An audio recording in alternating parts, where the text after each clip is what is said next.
What if everything you think you know about this team is only half the story? Because behind every great football nation, there are moments of glory, hidden struggles, and decisions that changed history forever. And today, we are going to explore a question that millions of football fans around the world have wondered for 60 long years.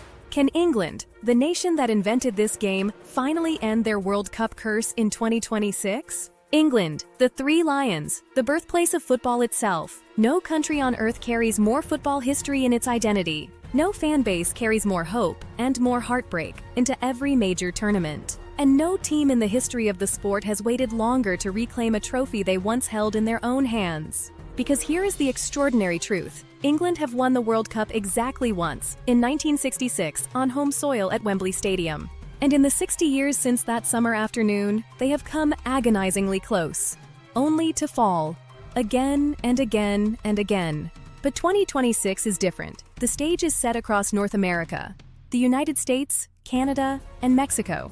The squad is loaded with elite Premier League talent, and at the helm sits a manager who knows how to win when the pressure is at its highest. So the question is no longer whether England can compete. The question is whether they can finish the job.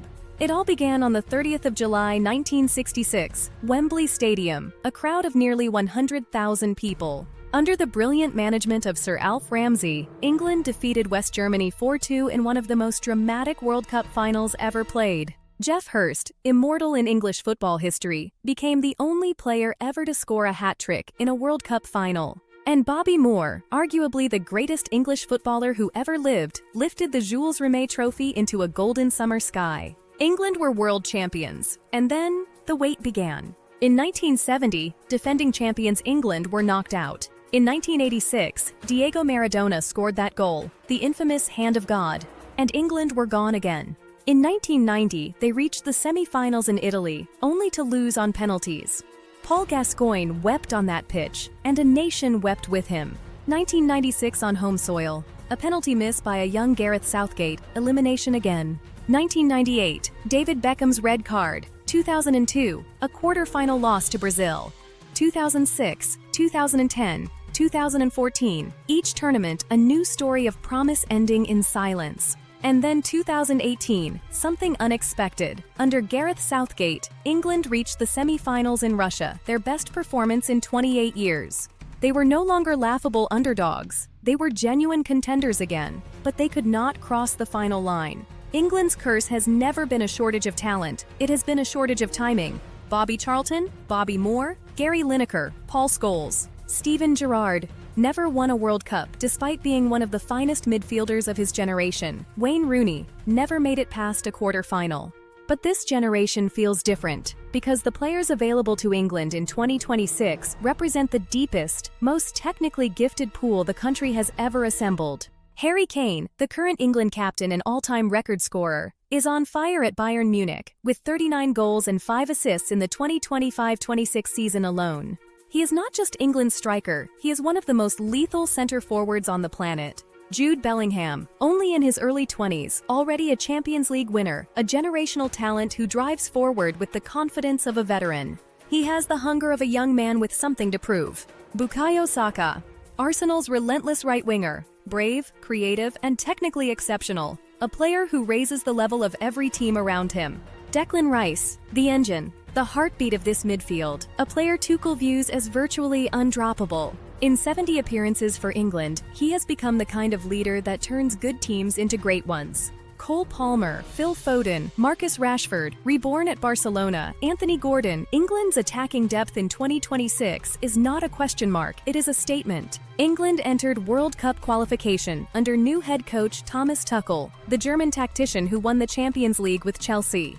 And the results were immediate. England won all 8 of their qualifying matches, scored 22 goals, and did not concede a single one. Tuchel has brought a new philosophy to the Three Lions: form over reputation. Every single training session matters. The message has been received. His preferred formation is a 4-2-3-1, with Rice anchoring the midfield, Bellingham pulling the strings, and Kane leading the line.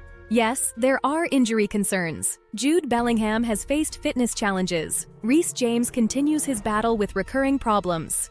And the striker depth behind Kane remains unsettled, with Solanke, Watkins, and Calvert-Lewin competing for limited spots. But the core is there, the belief is there, and for the first time in decades, the tactical structure is there too. Why has England struggled for so long, despite producing world-class players? Analysts point to three recurring problems. First, tournament mentality.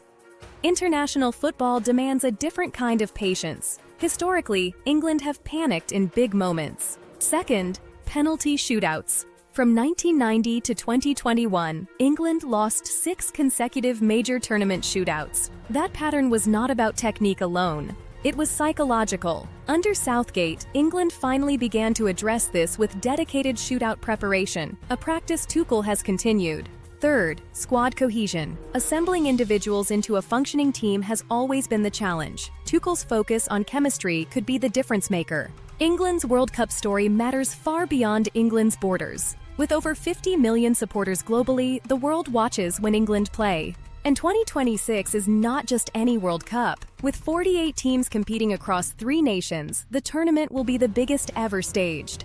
If England win in 2026, it will not just be a football story, it will be a cultural moment that resets national identity and inspires a generation.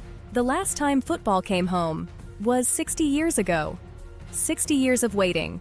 60 years of heartbreak and near misses. But this team, this generation, has everything the previous ones did not always have together at once. Elite firepower, generational brilliance, a world-class system under Thomas Tuchel, and a squad that qualified for 2026 without dropping a single point. The curse is real, the pressure is real, the history weighs on every single player who pulls on that white shirt. But for the first time in a very long time, the belief feels real too. Because the real question isn't whether England belong on the world stage. The real question is, can they finally rise and make history once more?